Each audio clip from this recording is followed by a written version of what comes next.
Good morning. This morning we're chatting with Darryl. Darryl, good morning. How are you?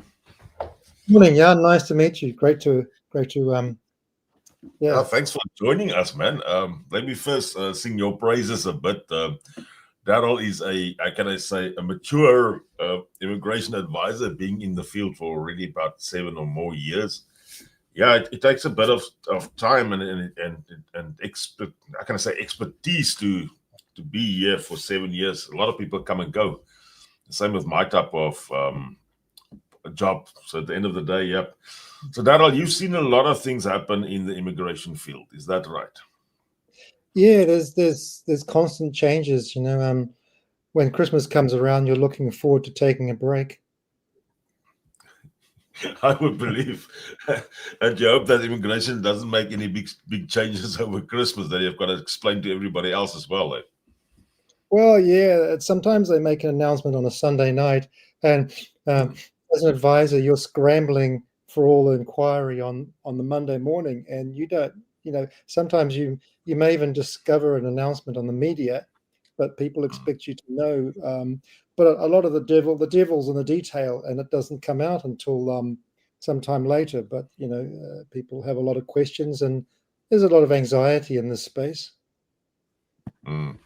It is, and I mean, there's some stuff has come out now that's only going to be implemented next year, and people's falling all over this as well. So the latest, I don't have it in front of me, but the latest thing that was announced now has given people a new pathway to residence. That's right. That's right. Yeah, the Minister of Immigration did notify, going back 20 odd months ago, that they would be looking at each category for residents, and that's exactly what they have been doing. Everything from parent to investor. So they're going through each one, and the next one they'll be looking at is actually skilled migrant category. It's for Yeah. residents. Well, 2 days ago they made an announcement, pathway to residence for people who have trades. So I think they realize that we're going to be in a position where the economy turns around, and you've lost a lot of skilled tradespeople, people who are on temporary work visas, and infrastructural projects coming up in the next decade. You can't just turn that tap on quickly. So I think they're sort of planning ahead. Mm. It's good to see But that they are planning ahead. It's really encouraging because it shows me somewhere along the line they realize that we are going to run out of tradespeople, and this has happened in the past, and it could happen in the future again. So that's your exactly your right. your A take lot on about this? retiring. It is, eh? And some of them are moving across the ditch as well to Australia. That's right. Yeah, and you've got this cohort that you're losing those skills. There's some with the Olympics in Queensland, Australia in 2032. Um, they are needing thousands of skilled workers, and so New Zealand's easy pickings to come here and Yeah. advertise. Take your electricians, plumbers, chippies. The one drawback about losing somebody to Australia is that guy makes up his mind within 30 days and he's out of here. So within 30 days, you lose an employee, but you can't replace that employee from overseas within 30 days. That sometimes takes months. And that puts a lot of businesses on the back foot at the end of the day. That's right. So I think if you're a tradesperson now, you really need to think about planning ahead, because there will be some detail about what type of tradespeople they're looking for and what skills and qualifications. So this big change, the policy change, will come out in 2026, where we get the detail, but they've indicated the overall idea and what sort of qualification they're looking for. So you really need to start sort of preparing for that now. And I would say that during any other time as well, that if you're looking to migrate to here, you need to sort of start preparing yourself, fairly well ahead of time. You can't just say, I've got a job offer and I'll be there in 3 weeks. It doesn't work like that. So that doesn't work like that. I was going to say good morning to Vanita on the other side. Vanita says, nice to meet you, Darryl. She's also saying New Zealand First is opposed to this announcement and are saying it's not the right thing to do. It's interesting. Yeah, but that's politicians. They'll always have something else to say about everything. Ain't that the nature of the game, actually? Eh? Yeah, well, it's a coalition partner, and they were originally canvassing. They've always been a little bit the least positive towards migration, and yeah, they've indicated that they want to. They've always indicated they want to control the number of people that come to the country. So I think they're kind of trying to, show themselves as a separate party because it's an election end of next year. But politicians make noise, and when they go into a coalition, everyone has to make some kind of compromise. But Yeah. the economy starts to kick off next year, and suddenly we need all these people, and employers are like saying, "Hey, we can't grow the economy if we don't have, an electrician." Yeah, and the big story regarding all these trades that we do have in the country or would need in the country is you can't really train somebody in that position within a very short period of time. So That's right. unfortunately, it takes some expertise before you can become a carpenter or electrician or a castle or one of those people. I mean, you can't just put a newbie in there and say, go ahead. So, yeah. Yeah, I mean, I've done a lot of visas. I think your market is mostly South Africa. Mine is everywhere. But we get a lot of tradespeople from South Africa for as long as I can remember, and they kind of well regarded, generally very well experienced. So the employers really want them. They already have their apprentices in there, but they need somebody senior who can train these young people. So, my thoughts always about tradies is yes, I do know we need doctors and we need nurses and everybody else, but if the tradies aren't going to be there to build the hospitals, we don't have any place to put these doctors and nurses and other staff that we also need. So I know people will probably throw rocks at me today if I say this, but I always put the tradie first. The tradie has to be first. Somebody has to build that hospital. Somebody has to build that rooms for the doctor. And then thereafter, you can put in more experienced people. I mean, the professors for university, they have to be in a building, and somebody has to do that building first. So for me, tradies will always come first in any scenario. So that's just my soft spot, if I want to put it right like that. So yeah, the easiest way for a tradie to come over now, Darryl, what will that be? Well, it's as it always has been, having a job offer, but I think what they're indicating is they want someone with 4 or 5 years of work experience, but 2 of those years could be actually in New Zealand. So if you've even only got 2 or 3 years experience and a qualification, then come on over. You can gain your 2 years here. I suspect that it'll be a work to residence pathway where you'll need to work 2 years in that trade. And that's similar to current policy for or has been for nurses and teachers. And it always has been that way, really. It's I think they're winding the clock back to what it was in 2018, where your fitters, turners, and that had a pathway, and so they bring that back in again with a few changes. It's practical policy. We complained that when previous government said we want someone with a degree, and to have a pathway, it was ridiculous. I had a guy with a PhD in Afrikaans Bible translation. Theoretically, if he had a skilled job, he would. But we don't really need a lot of Afrikaans translators in New Zealand. Vanita just agrees with you. She says the new policy looks like we're going back to the old days. She could have said back to the good old days, but she didn't. So, yeah, history sometimes repeats itself, and I don't think it's a bad thing. I was going to come up for Darryl. The final policy hasn't been made available yet, so the fine print is not there. The biggest suggestion is that this is the way that they will look at it. So it could be that in the long run, the government decides to put in a few strange things in there as well, but that will be we will only know about that a bit later. Darryl, you've brought over a lot of South Africans. Mm. Which other group of migrants do you often bring over? We've dealt a lot in the UK market, and this year we've had an explosion from the US market. Okay. And we started to get investors, people with a few $1 million. And we have a lot of nurses, teachers, medical staff. So the government turns the tap up and down depending on what the current skills need is.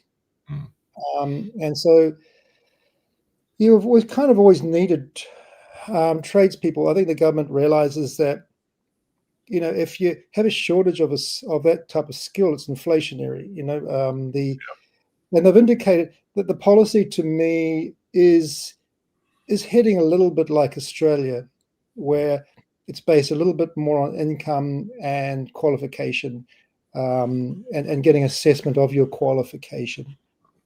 So they want genuine skills, not just. Yeah. I've done visas for people from Sri Lanka who are panel beaters, and getting paid very, lowly. I don't think they really want that. They want a panel beater who can speak English, less likely to be exploited, and does actually have some genuine skills. Okay.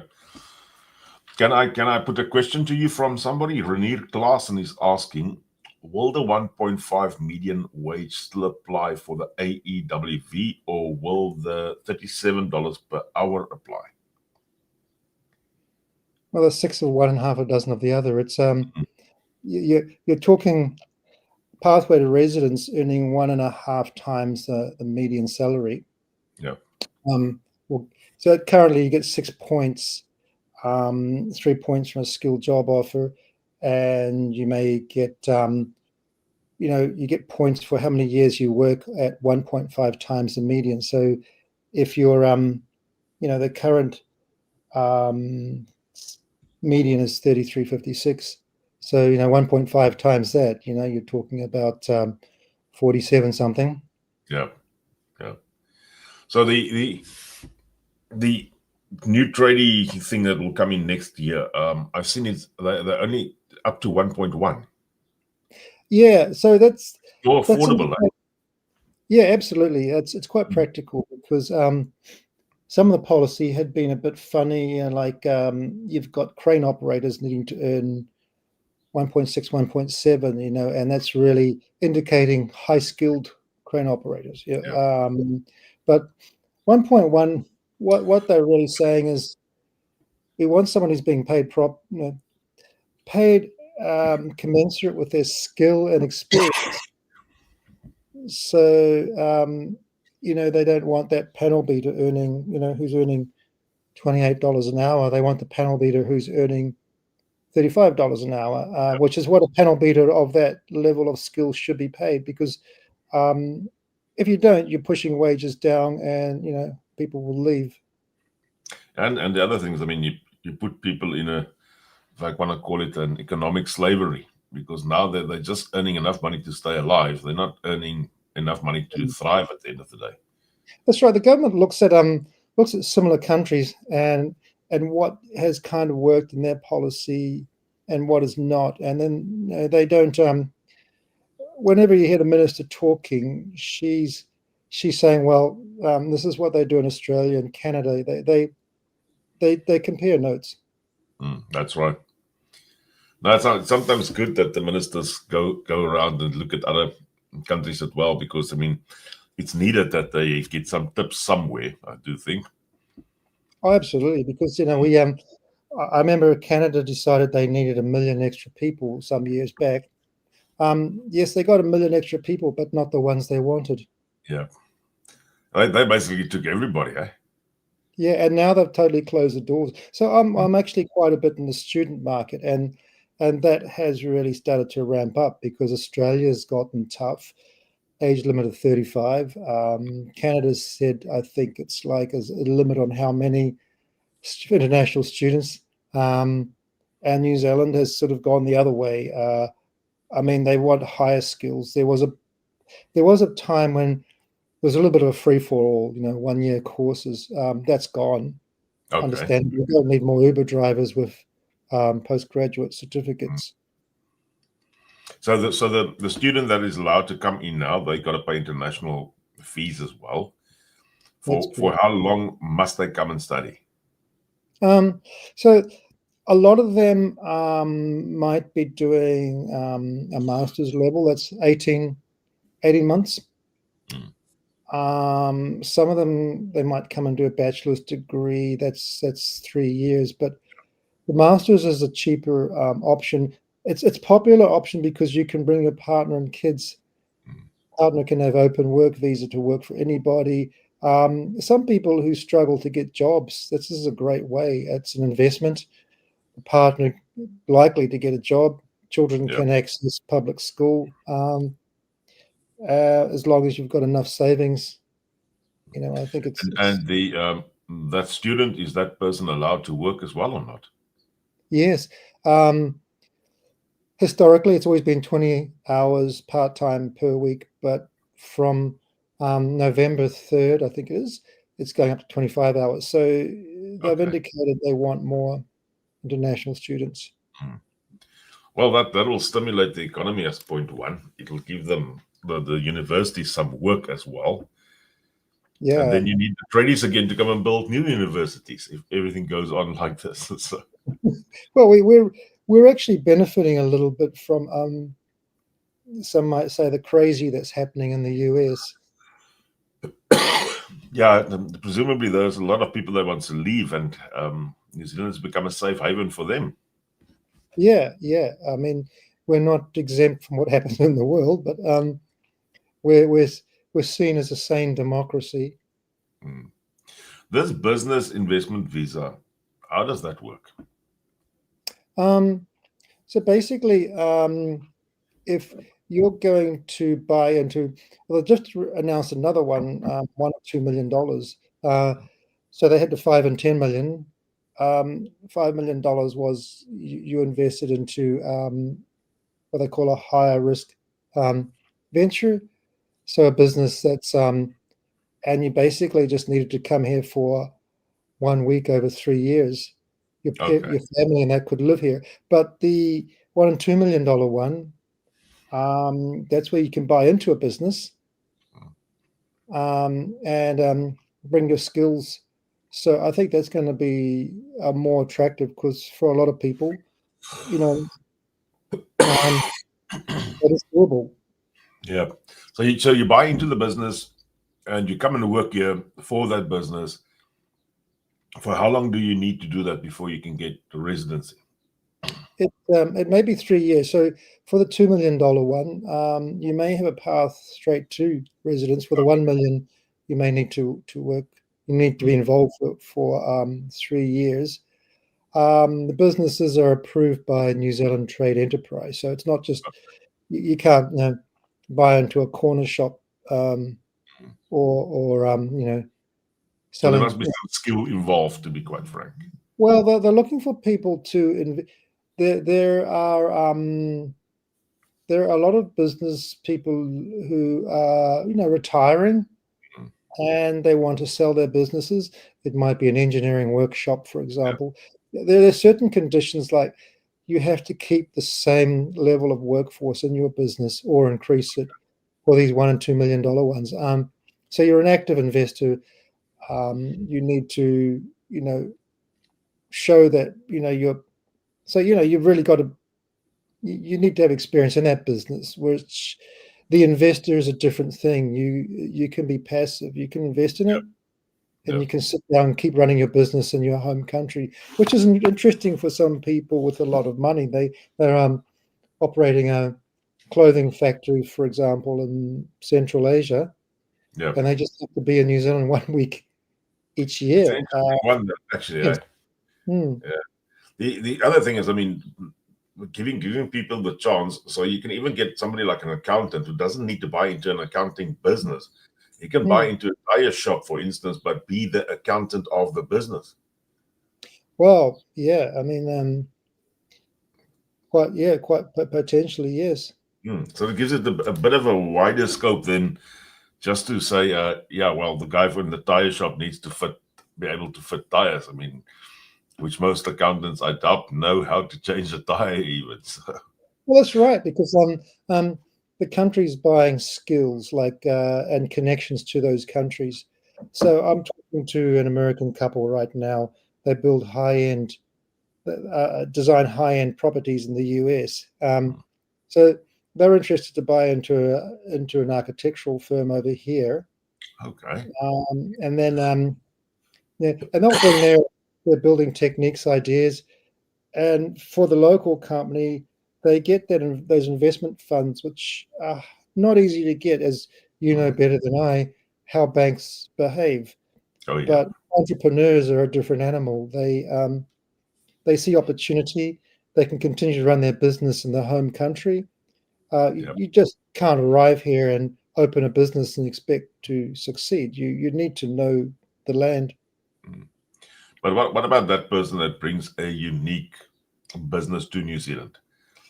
What is there an avenue for them? Let's say something, they bring a new fast food restaurant from America. It's never been to New Zealand. Is there a pathway for them in? They are going to spend 2, 3, or 5 or 10 million. I don't know how much, but there's going to be money. Well, I suppose if you've got that, then you're investing into a business here in a similar vein, and you might be expanding it using your ideas.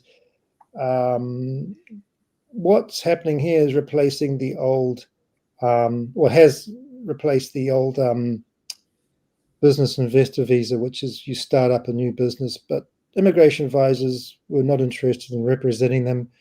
They were not successful. Was not a good policy. It wasn't a lot of money, but you just arrive here and build a restaurant knowing nothing. That's right. Very risky. The one thing is that I think at a certain stage it was something like 100,000. I'm talking way back, 2016, 2015. Something like $100,000 you had to spend on a business. And I actually contacted immigration and asked them, in my line of business, how do I spend $100,000? Do I buy a laptop for $100,000? Because that's about. They until today hasn't answered me. So I think they also ran out of ideas down there. So yeah, somebody just making a statement on the others. Sorry, you've got a lot of channels open here, and you're running on about 6 or 7 different channels now. Andries Graaf just saying, Immigration New Zealand changes rules and regulations so often, it's starting to look like a revenue-generating move because it involves new or changes to conditions to visas. And that is so. They do change a lot, and they change it, I would think, without prior consulting of people like you. Well, that was particularly my complaint about the previous government. Did we have immigration reference group, a lobby group that goes to the government, and they'd kind of not listened. We had told them that the previous accredited employer work visa policy was not going to take away exploitation within certain migrant groups. And that's exactly what happened. It wasn't better, it was worse. The current government is much more open, much more practical. Yeah, they changed the policy too much, probably, and it's trying to react to the needs or perceived needs. Now, some of the policy I can see already needs to go, and it's only been in there 2 or 3 years. Yeah. So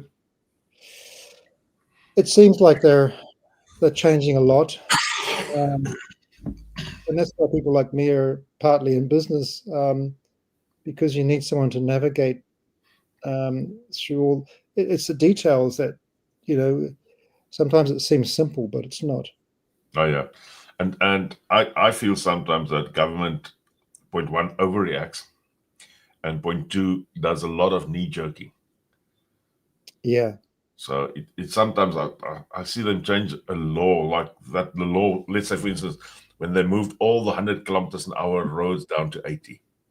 It was done overnight, and there was no real reason behind it. The new government did rechange all of that again, but it was still. I was just thinking it was a lot of knee jerking down there. So, but that is government, and that's we keep on voting for them sometimes. Yeah, it's well, on the positive side, it's a one-state country. It's easier to do these changes. They have a 3-year election cycle, and they need to, push through ideas. Think of a country like the US, a 50-state country. Yeah. They can't change something that is clearly not working. It is. And even if in the US some stuff will work at the bottom, but it's totally different at the top, and the laws differ all over. So it must be a bit confusing to be a crook in that country, because you don't know where you're on and off, actually. So yeah, I think we're blessed to be living in New Zealand.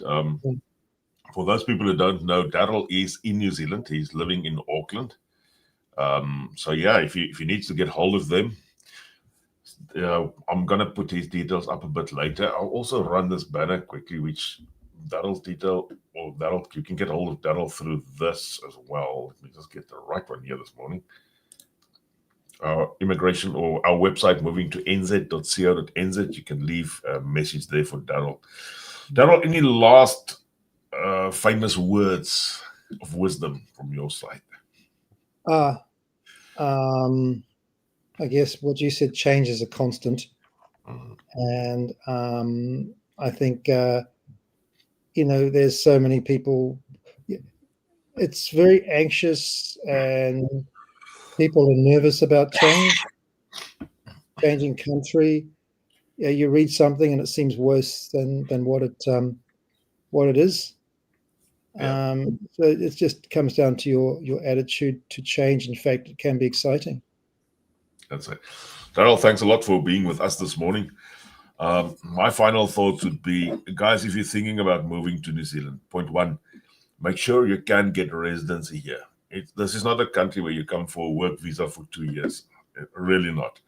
That's my thoughts. And if you come and want to do it right, get hold of somebody like Darryl, because trying to do it on your own, it's a minefield out there. It's really difficult, because the laws change so quickly. You still think you understand the one law, then they've changed it in total, and you are losing money, because if you do an application you're wrong, you lose the money. Darryl, thank you very much for being with us this morning. I'm just going to pop us out, and then I'll chat to you a bit later. Thanks again. Ciao. Thank Bye-bye. you. Bye-bye.